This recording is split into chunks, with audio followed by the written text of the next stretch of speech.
അപ്പോൾ ഈ 10 ദിവസത്തിനകം 3 ദിവസം കഴിഞ്ഞ ശേഷമായിരിക്കും തോന്നുന്നു. ഞാനിപ്പോൾ കൃത്യമായിട്ട് ഡേ ഓർക്കുന്നില്ല. എന്തായാലും അന്ന് മുതലാണ് എനിക്ക് ഈ ഒരു എന്താ പറയുക, അതീന്ദ്രിയം എന്നൊക്കെ പറയുന്ന രീതിയിലുള്ള അനുഭവങ്ങൾ ഉണ്ടായി തുടങ്ങിയത്. ആദ്യമായിട്ട് ഞാൻ ഫീൽ ചെയ്യുന്നത്, എക്സ്പീരിയൻസ് ചെയ്യുന്നത് വെച്ചാൽ, ഈ ഉച്ഛിഷ്ട ഗണപതിയുടെ സാധന പലരും പലതരത്തിലൊക്കെ ചെയ്യുന്നുണ്ട്. അവർ ശരിക്കും ചിലർ ലിറ്ററലി എന്ന് വെച്ചാൽ ഈ അക്ഷരാർത്ഥത്തിൽ ഈ ധ്യാനശ്ലോകത്തിൽ പറഞ്ഞിരിക്കുന്നത് മാതിരി തന്നെ ഒരു കൺസോർട്ടിനെ മടിയിലിരുത്തിക്കൊണ്ട് ഈ അദ്ദേഹം ഉച്ഛിഷ്ട ഗണപതി ചെയ്യുന്ന രീതിയിലുള്ള അങ്ങനെ പ്രവൃത്തി ചെയ്തുകൊണ്ട് തന്നെ മന്ത്രം ഉപാസിക്കുന്ന ആൾക്കാരും ഉണ്ട്. ഇത് വേണോ വേണ്ടയോ എന്നൊക്കെ ഓരോരുത്തർ തീരുമാനിക്കുന്നതാണ്. പക്ഷെ എൻ്റെ കേസിൽ അങ്ങനെ സംഭവിച്ചിട്ടില്ല. ഞാൻ ഒറ്റയ്ക്കാണ് ജപിച്ചുകൊണ്ടിരുന്നത്. പക്ഷേ ഈ 3-ാമത്തെ ദിവസം ഏകദേശം കഴിയുന്ന സമയത്ത് ഞാൻ ഫീൽ ചെയ്യുന്ന എന്താ വെച്ചാൽ, ഇപ്പോൾ ഒരു മനുഷ്യ ശരീരം, അതാണാണെങ്കിലും പെണ്ണാണെങ്കിലും, അവർക്ക് ഒരു ഗന്ധമുണ്ട്, ഒരു പ്രത്യേക ഗന്ധമുണ്ട്. അപ്പോൾ ആ ഗന്ധം ഇപ്പോൾ ഞാൻ ഉപാസിക്കുന്ന സമയത്ത് എന്ത് സംഭവിക്കുന്നത് വെച്ചാൽ, ഒരു ഉപാസനയുടെ ഒരു ഘട്ടം ഒരു സ്റ്റേജ് ഒരു 4-5 മണിക്കൂറൊക്കെ കഴിഞ്ഞ് ചെയ്ത സമയത്ത് ഞാൻ ഫീൽ ചെയ്യുന്നുണ്ട്. എന്ന് വെച്ചാൽ എൻ്റെ മടിയിൽ എനിക്ക് തന്ന ഗുരു തന്ന, അല്ലെങ്കിൽ അവർ തന്ന ആ ഗുരുവിൻ്റെ പ്രസൻസ് എൻ്റെ മടിയിൽ ഞാൻ ഫീൽ ചെയ്യുന്നുണ്ട്. അതേമാതിരി ആ വ്യക്തിയുടെ ഗന്ധവും ഞാൻ ഫീൽ ചെയ്യാൻ തുടങ്ങി. ഇത് ആദ്യം എൻ്റെ ഫാസിനേഷൻ ആണെന്നാണ് വിചാരിച്ചത്. പക്ഷേ അത് റിപ്പീറ്റഡ് ആയിട്ട് ഞാൻ തുടങ്ങി കുറച്ച് 1 മണിക്കൂറൊക്കെ കഴിയുമ്പോഴേക്കും അത് വീണ്ടും വരും. അപ്പോൾ ഇത് വരുന്ന സമയത്ത് ഞാൻ ഇപ്പോഴാണ് അതിൻ്റെ അനാലിസിസ് ചെയ്യാൻ പോകുന്നത്. അന്ന് ഞാൻ അത് ചെയ്തിട്ടില്ല. അന്ന് അതിനൊരു എന്താ പറയുക, ഒരു ക്യൂരിയസ് ആയിട്ടൊരു ഒബ്സർവേഷൻ ആണ് ചെയ്തുകൊണ്ടിരുന്നത്. എന്തുകൊണ്ട് സംഭവിക്കുന്നത്, എന്താണ് സംഭവിക്കാൻ പോകുന്നത് എന്നുള്ള ആകാംക്ഷയിലാണ് ചെയ്തുകൊണ്ടിരുന്നത്. അപ്പോൾ ഇത് ഇങ്ങനെ ഈ ഗന്ധം വരുന്ന സമയത്ത് ഇപ്പം ഞാൻ എക്സ്പീരിയൻസ് ചെയ്യുന്നത് വെച്ചാൽ, നമ്മളുടെ ജനനേന്ദ്രിയത്തിന് ഒരു ഉണർവുണ്ടാവുകയും അത് ഒരു പ്രത്യേക അവസ്ഥയിൽ, ഉത്തേജിപ്പിക്കാത്ത അവസ്ഥയിൽ നിൽക്കുകയും ചെയ്യും. പക്ഷെ എന്നാൽ ആ സമയത്ത് എനിക്ക് ലൈംഗികമായിട്ടുള്ള ചിന്തകളോ അതല്ലെങ്കിൽ വേറെ ഏതെങ്കിലും തരത്തിലുള്ള ഒരു ഡിസ്ട്രാക്ഷനോ ഒന്നും സംഭവിക്കുന്നില്ല. പക്ഷെ ഇത് ശാരീരികമായിട്ട് ഇങ്ങനെ ഈ അവയവത്തിൽ ഇങ്ങനെ ഒരു ഉത്തേജനം കാണുന്നുണ്ടായിരുന്നു. അപ്പം ഇത് വളരെ ഒരു സ്ട്രെയിഞ്ച് ആയിട്ടുള്ളൊരു സാധനമാണ്. സാധാരണഗതിയിൽ നമ്മൾ അങ്ങനെ വന്നു കഴിഞ്ഞാൽ ഏതെങ്കിലും തരത്തിൽ ഇത് പുറത്തേക്ക് പോകും. ഒന്നിൽ സ്വപ്നത്തിലൂടെ പോകും, അല്ലെങ്കിൽ മാസ്റ്റർബേഷനിലൂടെ പോകും, അല്ലെങ്കിൽ ഒരു ഇന്റർകോഴ്സ് കൂടെ പോകണമാണ്. പക്ഷെ ഇതങ്ങനെ പോയില്ല. ഇതെങ്ങനെ നിൽക്കുന്നുണ്ട്. അപ്പം അത് ആ ജപം തീരുന്ന ആ ലാസ്റ്റ് അവേഴ്സ് ഒക്കെ അതങ്ങനെ നിന്നുകൊണ്ടേയിരിക്കും. പിന്നെ അത് ഞാൻ അറിയാതെ എപ്പോഴോ ആണ് അത് നോർമൽ സ്റ്റേജിലേക്ക് പോകുന്നത്. അപ്പം ഇതിങ്ങനെ കണ്ടിന്യൂ ചെയ്ത സമയത്ത്, ഈ സമയത്ത് എനിക്ക് തന്ന മന്ത്രം തന്ന ഗുരു അപ്പുറത്ത് ഫ്രണ്ടിലത്തെ താമസിക്കുകയാണ്, വീട്ടിൽ താമസിച്ചുകൊണ്ടിരിക്കുകയാണ്. അപ്പം ഞാനിവിടെ ജപിച്ചുകൊണ്ടിരിക്കുന്ന സമയത്ത് ഈ അനുഭവം, എനിക്ക് എന്താണോ അനുഭവം ഉണ്ടായത്, ഈ അനുഭവം അവർക്ക് അവിടെ ഉണ്ടായിക്കൊണ്ടിരിക്കുകയാണ്. നമ്മൾ നേരിട്ട് കാണുന്നില്ല, നേരിട്ട് സ്പർശിക്കുന്നുമില്ല, അടുത്ത് ഇരിക്കുന്നുമില്ല. അപ്പുറത്തെ ബ്ലോക്കിലാണ് താമസിക്കുന്നവർ. പക്ഷെ ഞാനിവിടെ ചെയ്യുന്ന സമയത്തൊക്കെ അവർക്ക് അതേമാതിരി ഒരു എക്സ്പീരിയൻസ് അവിടെ ഫീൽ ചെയ്യുന്നുണ്ടായിരുന്നു. അപ്പം ഇത് എനിക്ക് പിന്നീടാണ് മനസ്സിലാവുന്നത്. ഞാനത് എൻ്റെ ഡയറിയിൽ കുറിച്ചിട്ടിരുന്നത് പിന്നീട് ഈ അനുഭവങ്ങളൊക്കെ കഴിഞ്ഞ ശേഷം ഡിസ്കസ് ചെയ്യുമ്പോഴാണ് അവരിങ്ങനെ അവരുടെ അനുഭവം നമ്മൾക്ക് ഷെയർ ചെയ്യുന്നത്. എന്തായാലും ഇതിൻ്റെ കൾമിനേഷൻ നല്ല നിലയ്ക്ക്, അപ്പം ഈ ഒരു സ്റ്റേജിലെത്തിയ സമയത്ത് അപ്പം ഇത് എനിക്കൊരു ചെറിയൊരു ആകാംക്ഷ ഉണ്ടാക്കി. ഇനി ഇതിപ്പോൾ വേറെ ഏതെങ്കിലും കോംപ്ലിക്കേഷനിൽ കൊണ്ടുപോയി വിടുമോ എന്നുള്ള കാര്യം അറിയില്ല. കാരണം ഇതിലിപ്പോൾ ഉച്ഛിഷ്ട ഗണപതിയുടെ ഉപാസന ചെയ്ത് കഴിഞ്ഞാൽ ഇന്നൊക്കെ സംഭവിക്കുന്ന പറയുന്നതിനെ പറ്റി ഒരു പുസ്തകവും ഞാൻ കണ്ടിട്ടില്ല, ഇന്നും കണ്ടിട്ടില്ല. അന്നും പറഞ്ഞു തരാൻ ആളും ഉണ്ടായിരുന്നില്ല. അപ്പം ചോദിച്ച ആൾക്കാരെല്ലാം എന്നെ നിരുത്സാഹപ്പെടുത്തുകയായിരുന്നു ചെയ്തത്. നീ അപകടത്തിൽ ചെന്ന് പാടുകയാണ്, അത് ചെയ്യരുത്, അങ്ങനെയാണ്, തലയ്ക്ക് വട്ടുപിടിക്കും എന്നൊക്കെ പറഞ്ഞ അങ്ങനെ ഞാൻ നിരുത്സാഹപ്പെടുത്തിക്കൊണ്ടിരിക്കുകയാണ്. പക്ഷെ എൻ്റെ ആകെക്കൂടെയുള്ള എൻ്റെ എന്താ പറയുക, ഒരു സേഫ്റ്റി എന്ന് പറഞ്ഞു കഴിഞ്ഞാൽ എൻ്റെ ഇൻറ്റൻഷനാണ്. ഞാനിതിന് എന്തിനു വേണ്ടി ചെയ്യുന്നു എന്നുള്ളതാണ്. എൻ്റെ മനസ്സിൽ ഒരു ലക്ഷ്യമില്ല. മോക്ഷം വേണമെന്നോ അല്ലെങ്കിൽ വേറെ ഏതെങ്കിലും സിദ്ധി കിട്ടണമെന്നോ ഞാനൊന്നും ആഗ്രഹിക്കണില്ല. ഇത് വെറും ഒരു ക്യൂരിയോസിറ്റി മാത്രം. അപ്പോൾ അതുകൊണ്ട് ഞാനതിനെ ഉപയോഗപ്പെടുത്തുന്നുള്ള ഒരു കണ്ടീഷൻ വരാത്തത് കൊണ്ടായിരിക്കണം ആ ഭഗവാൻ തന്നെ, അല്ലെങ്കിൽ ആ ഉപാസന മൂർത്തി തന്നെ എനിക്ക് വേണ്ട സംരക്ഷണം തന്നു, എനിക്ക് വേണ്ട നിർദ്ദേശങ്ങൾ തന്നുകൊണ്ടിരിക്കുന്നുണ്ടായിരുന്നു. എന്തായാലും ഈ 10 ദിവസം ഞാൻ ഈ ഉപാസന എല്ലാം ചെയ്ത ശേഷം ഈ ഡിസ്കസ് ചെയ്യുന്ന സമയത്താണ് ഞങ്ങൾ രണ്ടുപേരും ഒരേ എക്സ്പീരിയൻസ് ഷെയർ ചെയ്യുന്നത്. അവർക്കും ഇങ്ങനെ അനുഭവം ഉണ്ടായെന്ന് പറയും. അപ്പോൾ ഇത് ഞാൻ മനസ്സിലാക്കുന്നത് വെച്ചാൽ അവരുടെ ഗന്ധം എൻ്റെ ശരീരത്തിൽ എനിക്ക് ഫീൽ ചെയ്യാൻ പറ്റണം എന്നുണ്ടെങ്കിൽ സ്ഥലകാലത്തിന് അതിന് അതീതമായിട്ടുള്ളൊരു സംഭവമാണല്ലോ അത്. പക്ഷേ ഇത് എന്താ പറയുക, ആ ഉപാസന സമയത്ത് മാത്രമേ ഉള്ളൂ, അല്ലാത്ത സമയത്തിലില്ല. അപ്പോൾ കൃത്യമായിട്ടും മനസ്സിലാക്കിയത് എന്താ വെച്ചാൽ ഈ ഉപാസനയുടെ മന്ത്രത്തിന്റെ ഇഫക്റ്റ് ആയിരിക്കണം ഇങ്ങനെ ഒരു കോണ്ടാക്ട് വരുന്നു എന്നുള്ളതാണ്. അവിടെയാണ് ഞാൻ ഈ ഗുരുവിൻ്റെ ഇമ്പോർട്ടൻസ് എന്താണെന്ന് മനസ്സിലാക്കുന്നത്. ഇപ്പം എനിക്ക് ശ്രീവേദി ഉപാസന ചെയ്യുമ്പോൾ ഗുരുവിൻ്റെ ഒരു കടാക്ഷമുണ്ട്. അദ്ദേഹത്തിൻ്റെ എന്താ പറയുക, വാക്കുകളിലല്ലാത്ത അനുഗ്രഹങ്ങൾ അദ്ദേഹത്തിൻ്റെ അതൊക്കെ ഉണ്ട്. പക്ഷേ ഇതിലിപ്പോൾ ഞാൻ കൃത്യമായിട്ട് മനസ്സിലാക്കുന്നത് വെച്ച് കഴിഞ്ഞാൽ എന്തുകൊണ്ടാണ് ഈ ഗുരുവിൻ്റെ അടുത്തുനിന്ന് വാങ്ങണം, ഒരു സാധനം വാങ്ങണം അല്ലെങ്കിൽ ഒരു മന്ത്രദീക്ഷ വാങ്ങണം എന്നുള്ളതിന് ഒരു കൃത്യമായിട്ടുള്ള ഒരു ഡയഗ്നോസിസ് കിട്ടിയത്. അതിനോടൊപ്പം തന്നെ ഞാൻ വേറെ മനസ്സിലാക്കുന്നത് വെച്ചാൽ ഏത് ഗുരുവിൽ നിന്നും നിങ്ങൾക്ക് മന്ത്രം ദീക്ഷ വാങ്ങിച്ചോ ആ ഗുരുവിൻ്റെ സ്വഭാവം കൂടി നിങ്ങൾ എടുക്കും. അത് എത്ര ഉദാത്തമായിട്ടുള്ളതാണെങ്കിൽ ശരി, എത്ര മോശമായിട്ടുള്ളതാണെങ്കിൽ ശരി. അതുകൊണ്ട് നമ്മൾ വളരെ ശ്രദ്ധിക്കണം. മന്ത്രം ഒന്നായിരിക്കാം, ശ്രേഷ്ഠമായിട്ടുള്ള മന്ത്രം തന്നെ ആയിരിക്കാം. പക്ഷേ അത് കിട്ടുന്ന ഗുരുവിൻ്റെ അടുത്ത് നിന്ന് ആ ഗുരുവിൻ്റെ ക്വാളിറ്റിയും കൂടെ നമ്മൾക്ക് കിട്ടും. ഗുരുവിൻ്റെ ക്വാളിറ്റി മാത്രമല്ല, ഗുരുവിൻ്റെ ഗുരു, പരമഗുരു, പരമേഷ്ഠ ഗുരു, ഇവരുടെയൊക്കെ ആ പരമ്പരയിൽ മുഴുവൻ ആ ക്വാളിറ്റീസ് മുഴുവൻ നമുക്ക് കിട്ടും.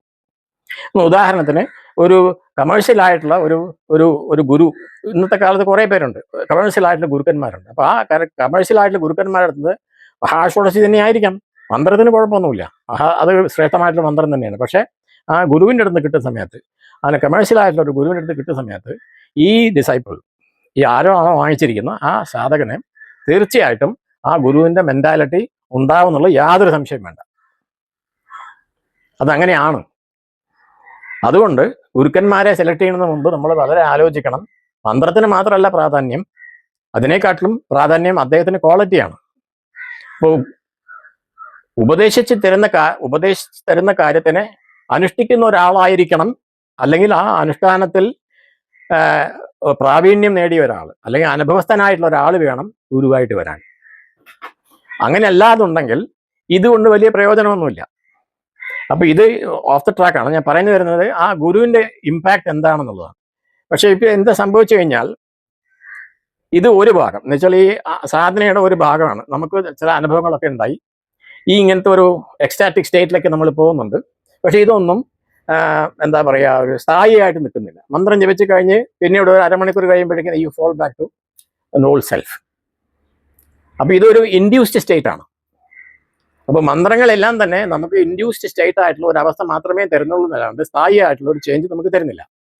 ഇനി ഇതിന്റെ കോൺസിക്വൻസസ് വസ്തുനിഷ്ഠമായിട്ട് നോക്കുമ്പോൾ, നമ്മൾ ജീവിക്കുന്ന സമുദായത്തിൽ ജീവിക്കുന്ന സമയത്ത് ഇങ്ങനെ ഒരു സാധനം നമ്മൾ ചെയ്തു തുടങ്ങിക്കഴിഞ്ഞാൽ, ഈ ഗുരു ഇപ്പോൾ ഈ ഉച്ഛിഷ്ട ഗണപതിയുടെ ഉപാസന പ്രത്യേകിച്ചും ഒരു സ്ത്രീ സംബന്ധമായിട്ട് ബന്ധപ്പെട്ടതാണ്. അപ്പോൾ ഇതിങ്ങനെ ചെയ്യുന്ന സമയത്ത് എന്താ സംഭവിക്കുന്നത് വെച്ച് കഴിഞ്ഞാൽ, സമുദായം എന്ന് പറഞ്ഞ സാധനമുണ്ട്. ഈ സമുദായത്തിൽ നിന്നുകൊണ്ട് നിങ്ങൾ ഇത്തരം കാര്യങ്ങൾ ചെയ്തു കഴിഞ്ഞാൽ ഇത് സമുദായത്തിന് ഒരു ചാലഞ്ചിങ് ആയിട്ടുള്ള ഒരു ഫാക്ടറാണ്. ഈ കോൺസെപ്റ്റുകളൊന്നും ഒരു ശരാശരി ആയിട്ടുള്ള സമുദായത്തിലുള്ള ഒരു വ്യക്തിക്ക് ഇത് മനസ്സിലാകത്തുമില്ല, അത് അംഗീകരിക്കത്തുമില്ല.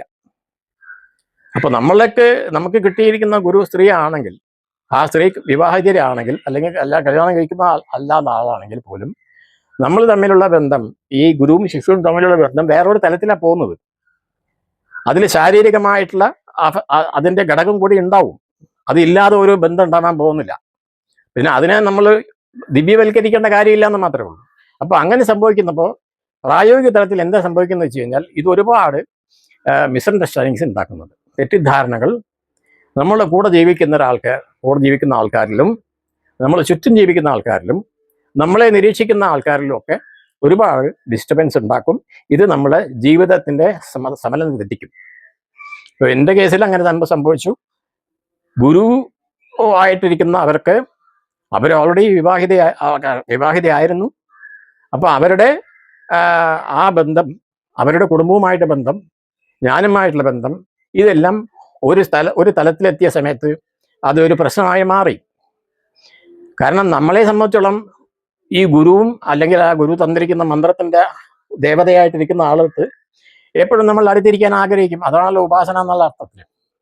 അപ്പൊ അത് പ്രായോഗിക തലത്തിൽ അത് നടപ്പാക്കിയാലും അത് നമുക്ക് ജീവിക്കാനുള്ള സാഹചര്യം ശരിക്കും ഉണ്ടാക്കി തരില്ല.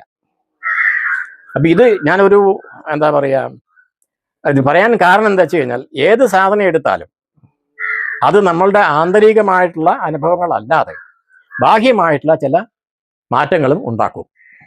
അതിപ്പോൾ ശ്രീവിദ്യ ആണെങ്കിലും ശരി, ഇനിയിപ്പോൾ ഏത് ഉപാസന എടുത്താലും ശരി, പ്രത്യേകിച്ചും കുറച്ച് രൗദ്രഭാവമുള്ള രാജസിക ഭാവത്തിലുള്ള ദേവതകളെ നിങ്ങൾ കൈകാര്യം ചെയ്ത് കഴിഞ്ഞാൽ സ്വാഭാവികമായിട്ടും അത് നമ്മളുടെ ബന്ധത്തിനെയും നമ്മളുടെ കൂടെ താമസിക്കുന്ന ആൾക്കാരെയും, അത് എത്ര അടുത്താണെങ്കിലും ശരി, എത്ര ദൂരത്തുള്ളതാണെങ്കിലും ശരി, സമുദായത്തിനെയും ഒക്കെ അതൊരു ചാലഞ്ചിങ് ആയിട്ട് തന്നെ ഭരിക്കും. നമ്മൾ ചിലപ്പോൾ ഈ സാധകൻ ഒരുപക്ഷെ എന്താ പറയുക, നോൺ വയലന്റ് ആയിരിക്കാം, അല്ലെങ്കിൽ സമുദായത്തിന് ഒരു ദോഷം ചെയ്യുന്ന വ്യക്തിയാണോ നിർബന്ധമില്ല. പക്ഷെ സമുദായം അങ്ങനെ കാണില്ല. അതുകൊണ്ടാണ് എൻ്റെ അഭിപ്രായത്തിൽ തീവ്രമായിട്ടുള്ള ഇത്തരം സാധനങ്ങൾ, അതിപ്പോൾ ഇത് മാത്രം ഉച്ചിഷ്ട ഗണപതി മാത്രമല്ല, ഏത് സാധനം ചെയ്യുകയാണെങ്കിലും തീവ്രമായിട്ട് നിങ്ങൾ ഇറങ്ങാൻ ഉദ്ദേശിക്കുന്നുണ്ടെങ്കിൽ നിങ്ങളുടെ കുടുംബത്തിലുള്ള, നിങ്ങൾ താമസിക്കുന്ന സ്ഥലത്തിലുള്ള എക്സിസ്റ്റൻഷ്യൽ ലെവലിലുള്ള ഓബ്ലിഗേഷൻസ് എല്ലാം കൃത്യമായിട്ട് നിർവചിച്ചിട്ട് ചെയ്യാൻ പറ്റിയതെല്ലാം ചെയ്ത് കഴിഞ്ഞ ശേഷം നിങ്ങൾ ഫ്രീ ആയ ശേഷം മാത്രമേ ഇത് ചെയ്യാൻ പാടുള്ളൂ. കാരണം ഒരു ഗ്യാരണ്ടിയും ഇല്ല. നിങ്ങൾ ഉപാസന ചെയ്ത് കഴിഞ്ഞാൽ നിങ്ങൾ ഏത് സ്ഥലത്തിലേക്കാണ് പോകുന്നതിനെ പറ്റി ഒരു ഗ്യാരണ്ടി പറയാൻ പറ്റില്ല, ആർക്കും പറയാൻ പറ്റില്ല. ഗുരുവിന് അഷുറൻസ് തരാൻ പറ്റില്ല, ദേവതയ്ക്കും പറയാൻ പറ്റില്ല. അതുകൊണ്ട് നിങ്ങൾ എന്തായി തീരും എന്നുള്ളതിനെ പറ്റി ഒരു കൃത്യമായിട്ടുള്ള ഒരു ധാരണയില്ലാതെ നമ്മളൊരു പ്രവൃത്തി ചെയ്തു കഴിഞ്ഞാൽ സ്വാഭാവികമായിട്ടും നിങ്ങളെ ആശ്രയിച്ച് കുറച്ച് പേര് നിൽക്കുന്നുണ്ടെങ്കിൽ അവരുടെ അടുത്ത് നിങ്ങൾക്ക് ആൻസറബിൾ ആണ്, അവരുടെ അടുത്ത് ഉത്തരവാദിത്വം നിങ്ങൾക്കുണ്ടല്ലോ. അതുകൊണ്ടായിരിക്കണം നമ്മളുടെ പഴയ കാലത്തിലൊക്കെ തീവ്രമായിട്ട് സാധന ചെയ്യുന്നവരെല്ലാം ഈ നോർമൽ സ്ട്രീമിൽ നിന്നും മാറി നിൽക്കുന്നത്. പണ്ട് കാട്ടിലേക്ക് പോകുമായിരുന്നു, ഗുഹയിലേക്ക് പോകുമായിരുന്നു. കാടും ഗുഹയും ഒന്നും ഇല്ലെന്ന്. അപ്പൊ അതുകൊണ്ട് എന്താ വെച്ചാൽ, ഈ എക്സിസ്റ്റൻഷ്യൽ ലെവലിലുള്ള പ്രാരബ്ധങ്ങളിൽ നിന്നും മനസ്സിനെയും ശരീരത്തിനെയും മാറ്റാതെ അതിനപ്പുറത്ത് ഉദാത്തമായിട്ടുള്ള ഏതെങ്കിലും ഒരു സാധനത്തിൽ പോകുന്നുണ്ടെങ്കിൽ അത് വളരെ ശ്രദ്ധിക്കണം. അപ്പൊ അവിടെ നമ്മളൊരു അൺചാർട്ടേഡ് സീയിലേക്കാണ് നമ്മൾ യാത്ര ചെയ്യാൻ പോകുന്നത്. ലക്ഷ്യം എന്താണെന്ന് കൃത്യമായിട്ട് അറിയാൻ പറ്റാത്ത രീതിയിലുള്ള ഒരു സ്ഥലത്തേക്ക് നമ്മൾ യാത്ര ചെയ്യാൻ പോകും. അതുകൊണ്ട് ആ റിസ്ക് പൂർണ്ണമായിട്ട് എടുക്കാൻ നമ്മൾ തയ്യാറാകണം. എന്നുവെച്ചാൽ 2 കൈയും വിട്ട് തന്നെ നിൽക്കേണ്ടി വരും. എന്നുവെച്ചാൽ ഞാൻ ഉദ്ദേശിക്കുന്നത്, കാലത്ത് ഒരു 5 മണിക്കൂർ ഓഫീസിലൊക്കെ ജോലി ചെയ്തിട്ട് 2 മണിക്കൂർ രാത്രിക്ക് സുഖമായിട്ട് വിവാഹ ജീവിതത്തിലോട് ദാമ്പത്യത്തിൽ നിന്നിട്ട് അതിൻ്റെ ഇടയ്ക്ക് 1 മണിക്കൂർ നിങ്ങൾ തീവ്രമായിട്ട് സാധന ചെയ്യാന്ന് പറഞ്ഞു കഴിഞ്ഞാൽ അത് വെറും ഹിപ്പോക്രസിയാണ്. അങ്ങനെ നിങ്ങൾക്ക് റിസൾട്ട് കിട്ടില്ല. അത് വെറും നിങ്ങളെ ഫൂൾ ചെയ്യുന്ന ഒരു എസ്കേപ്പിസമാണത്. ഉദാഹരണത്തിന് നോക്കൂ, നിങ്ങളിപ്പോൾ ഒരു കമ്പനിയിൽ ജോലി ചെയ്യുന്നുണ്ടെങ്കിൽ ഒരു 15 രൂപ നിങ്ങൾക്ക് ശമ്പളം തരുന്നുണ്ടെങ്കിൽ അവർ 20 രൂപ പ്രതീക്ഷിക്കും നിങ്ങളുടെ അടുത്ത് നിന്ന്. 20 രൂപ ജോലി പ്രതീക്ഷിക്കും. നിങ്ങൾ അവിടെ കമ്മിറ്റഡ് ആയിട്ട് ഇരിക്കാൻ പറയുന്നില്ലേ? ആ ഒരു കമ്പനി ജോലി ചെയ്യുന്ന സമയത്ത് ആ കമ്പനിയിലത്തെ അതിനോട് കൂടിയിട്ടുള്ള പൂർണ്ണമായിട്ട് നിങ്ങൾക്ക് അഫിലിയേഷൻ വേണമെന്ന് അവർ ആവശ്യപ്പെടുന്നില്ലേ? ഒരു കമ്പനിയിൽ ജോലി കൊണ്ട് വേറെ കമ്പനിക്ക് ജോലി ചെയ്യാൻ പറ്റുമോ? അതേ മാതിരി തന്നെയാണ് സാധനയും. ഒരു ദേവത എടുത്തു കഴിഞ്ഞാൽ അതിന് ഫുൾ ടൈം കമ്മിറ്റ്മെന്റ് കൊടുക്കണം. നിങ്ങൾ യഥാർത്ഥമായിട്ടുള്ള എന്തെങ്കിലും ആധ്യാത്മികമായിട്ടുള്ള കാര്യങ്ങളാണ് മനസ്സിലാക്കണം എന്നുണ്ടെങ്കിൽ തീർച്ചയായിട്ടും നിങ്ങൾ 2 കൈയും വിട്ട് പൂർണ്ണമായിട്ടും ഒരു സമർപ്പണം ചെയ്യണം. അല്ലാതെ നിങ്ങൾക്ക് ഇത് വെറും നേരം പോക്ക് മാത്രമാണ്. കുറച്ച് നേരം അമ്പലത്തിൽ പോയിട്ട് ഭജന പാടുകയോ അല്ലെങ്കിൽ പ്രാർത്ഥന ചെയ്യുകയോ കുറച്ച് ജപം ചെയ്യുകയോ ഹോമം ചെയ്യുകയോ ചെയ്തോ ഇതൊന്നും കാര്യമായില്ല. കാരണം അതൊക്കെ ഒരു പാർട്ട് ടൈം ജോബ്, നിങ്ങളുടെ എന്റർടൈൻമെന്റ് മാത്രമേ ആവുന്നുള്ളൂ. ഒക്കെ നിങ്ങൾ ഉപാസിക്കുന്ന മുഖത്തേക്ക് നിങ്ങളുടെ അടുത്ത് ഒരിക്കലും പായസം വെച്ച് തരാൻ പറഞ്ഞില്ല, പൂജ ചെയ്യാൻ പറഞ്ഞില്ല, ഹോമം ചെയ്യാൻ പറഞ്ഞില്ല. ഇതൊക്കെ നമ്മളുടെ ഇഷ്ടത്തിന് നമ്മൾ ചെയ്തുകൊണ്ടിരിക്കുകയല്ലേ. നിങ്ങൾ പായസം ഉണ്ടാക്കിയാലും ഭഗവാൻ കഴിക്കുന്നില്ലല്ലോ, നിങ്ങളല്ലേ കഴിക്കുന്നത്. അപ്പോൾ നമ്മൾ സെലക്ട് ചെയ്യുന്ന നിവേദ്യങ്ങളൊക്കെ എടുത്ത് നോക്കൂ, എല്ലാം മനുഷ്യന് ഇഷ്ടപ്പെട്ട കാര്യങ്ങളെ എടുക്കുന്നുള്ളൂ. ദൈവത്തിന് ഇഷ്ടപ്പെട്ടത് എന്താണെന്ന് എനിക്ക് പറയാൻ പറ്റൂ. അപ്പൊ അതുകൊണ്ട് ഇത് മുഴുവൻ ഇപ്പോ 80% ഇപ്പൊ നടക്കുന്ന സോക്കോൾ ആധ്യാത്മിക തലത്തിലുള്ള സാധന അല്ലെങ്കിൽ ഇതിനെപ്പറ്റി സംസാരിക്കുന്ന മുഴുവൻ വേറെ ഹിപ്പോക്രസിയാണ്. ഇതിലൊന്നും കഴമ്പില്ല. അങ്ങനെയാണെങ്കിൽ ഇവർക്ക് എന്തെങ്കിലും തരത്തിലുള്ള അവരുടെ പേഴ്സണൽ ജീവിതത്തിൽ മാറ്റം വരുത്തേണ്ടതല്ലേ? വന്നില്ലല്ലോ. ഞാൻ മന്ത്രത്തിന് കുറ്റം പറയുന്നില്ല, നമ്മളുടെ മന്ത്രത്തിനെയോ ദേവതയോ ഞാൻ കുറ്റം പറയുന്നില്ല. അവർക്ക് അവരുടേതായിട്ടുള്ള ആറ്റിറ്റ്യൂഡ് നമ്മൾ കൊടുത്തില്ല എന്നുള്ളതിന്റെ തീർച്ചയായിട്ടും അവർക്ക് ഉണ്ടാവും. ഇപ്പോൾ ശ്രീകൃഷ്ണനെ പോലെ കുചേലനത്തുള്ള ഭക്തിയും നാരദത്തിലുള്ള ഭക്തിയും വ്യത്യാസം ഉണ്ടാവും. ഭക്തിനെയാണ്, പക്ഷെ വ്യത്യാസമില്ലേ? രമണ മഹർഷിക്ക് അരുണാചല ശിവൻ എന്നുള്ള സ്ഥലത്തിലെ ആ ദേവനെ സവികൽപ്പ സമാധി നിർവികൽപ്പ സമാധിയോ സഹസമാധി കിട്ടിയ ശേഷവും അദ്ദേഹത്തിന് ആ ശിവന്റെ അടുത്ത് ഒരു താല്പര്യം വന്നില്ലേ? അങ്ങനെയാണെങ്കിൽ ഇപ്പോൾ ടെക്നിക്കലി പറയുകയാണെങ്കിൽ ആത്മജ്ഞാനം കിട്ടിയ ഒരാൾക്ക് ഒരു പ്രത്യേക സ്ഥലത്തിൽ മാത്രം താല്പര്യം വരാൻ പാടുണ്ടോ എന്നൊക്കെ ചോദിച്ചു കഴിഞ്ഞാൽ ഇതിന് അർത്ഥമില്ലാത്ത കാര്യമാണ്.